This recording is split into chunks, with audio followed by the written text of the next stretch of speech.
Hello and welcome to the MAC weather page for this Wednesday, June 26th. And you can see outside some clouds. We'll see some sun this morning, but the clouds will eventually win out.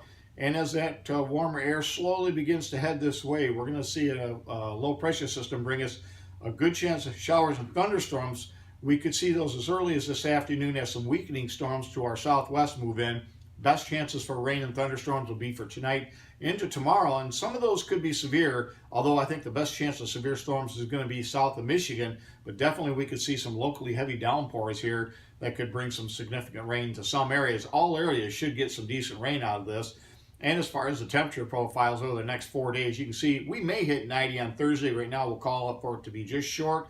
Low 90s on Friday, low to mid 90s on Saturday, and Sunday is a big question mark. If we see more sunshine, we'll be up at least into the low 90s. But if we hang on to those clouds and thunderstorms, will be in the mid to upper 80s as it looks right now.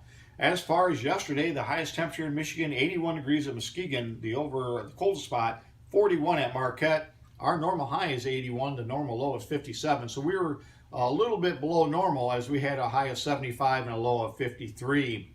As far as this next slide, you can see this was just out by the golf course here in Breckenridge, and there were several fields that I drove by yesterday that had pretty interestingly tall corn.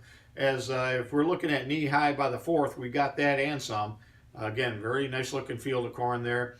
As far as this morning, temperatures in the low to mid 50s for the most part, although upper 40s over here in the thumb, 48 the cool spot at Brown City, the warm spot 57 at Blissfield. As far as precipitation since midnight, no precipitation recorded across the area, although that'll change as early as later this afternoon, but especially for tonight into tomorrow. On the satellite view, you can see that upper level low that's going to be moving from Nebraska through Iowa and eventually into the Great Lakes region, and you can see lots of thunderstorms develop, especially in the afternoon and nighttime hours. These ones will move into the area this morning and could bring some showers and maybe a thunder shower, but they'll be weakening as they do. And then we'll wait for more storms to develop later on today and tonight, and they'll move into the area and bring us some pretty good thunderstorms later on tonight. And again, can't rule out severe storms, but again, most likely they'll just be kind of on the strong side with heavy downpours. On the radar view, you can see the swirling of those thunderstorms as that low moves into Iowa and eventually moving into the Great Lakes, bringing a really good chance of showers and thunderstorms to the area, especially for tonight.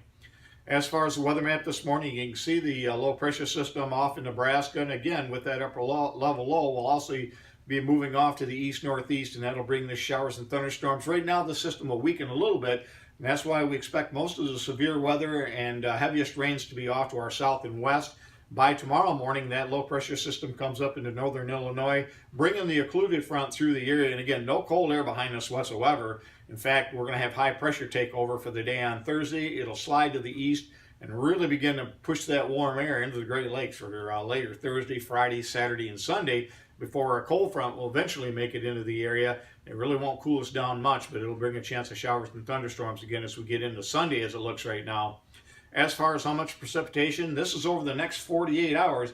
Most of the area looks like we could pick up at least a half inch to an inch of rain. Again, some isolated areas could pick up quite a bit more if you get under some pretty good thunderstorms.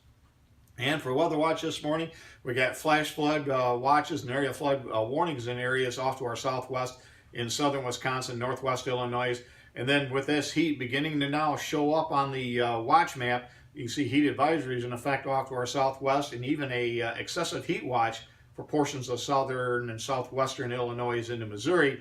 And again, I think as we get into Friday, we're going to see much of the area underneath heat advisories and maybe even some excessive heat warnings.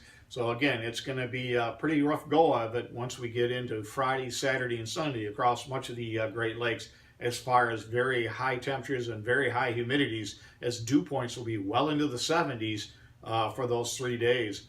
As far as forecast goes, you can see mainly low 80s today and tomorrow. Those thunderstorms move in tonight as we see that warm air begin to move into the area, and by Thursday we'll be into the intense heat by late in the afternoon. Dew points climb well into the 60s, around 70, and you can see temperatures climbing up in the low to mid 90s over the weekend, with very high humidity and dew points as well. Thanks for stopping by and have yourself a great day, and 73s to all.